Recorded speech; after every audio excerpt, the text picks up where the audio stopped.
When George Harrison opted for a change of lifestyle, he bought a piece of paradise in a remote corner of Hawaii. But now the former Beatle is getting anything but peace and quiet, all because of nosy neighbours. Welcome to Maui, Hawaii's most enchanting paradise. It's a peaceful place. Locals call it the hang-loose capital of the world. But now some of those laid-back islanders are fighting mad, and they're leaving the sunny beaches for an artificially lit courtroom. All because a certain Beatle is telling them to get back. Yes, George Harrison, the quiet Beatle, suddenly can't seem to keep his mouth shut about a tiny path that leads to the ocean. I'm a little annoyed. I don't like it. It all began some years ago when George Harrison bought 61 acres on the northeast coast of Maui in order to get away from it all. George spent years building a house in this tropical jungle, as far away from civilization as he thought he could get. Little did he know that the house he built is only 20 metres from something called an easement or footpath. It's a footpath that his inland neighbours have been using for years to get out to the point. We didn't sneak in there in the middle of the night and slide this easement under his house. We were there long before him. But George says the neighbours trample his flower beds, make noise, peer in his windows and disrupt his much sought-after privacy. And his security under the circumstances is very, very important.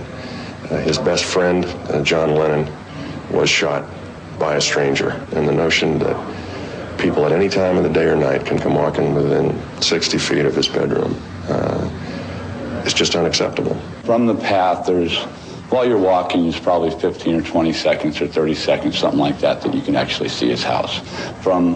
After you go down to the point, you can't see his house at all. The long and winding road.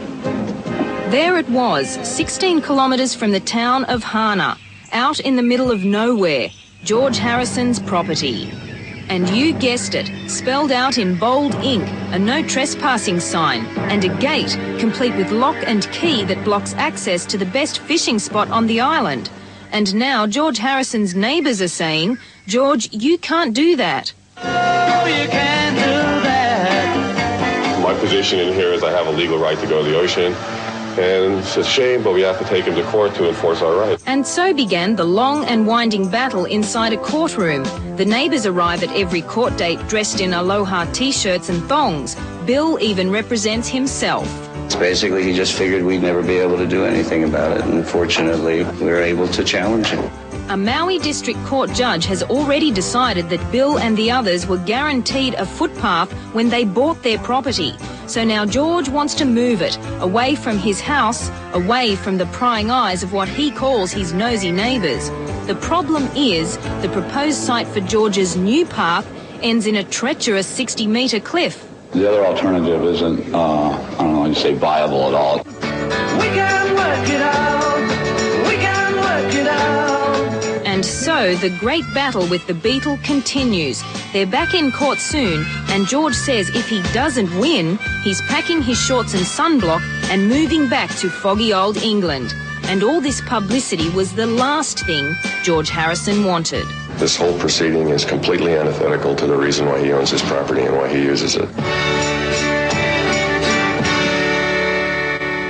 They say that region of Maui is so private that pizza is delivered by helicopter.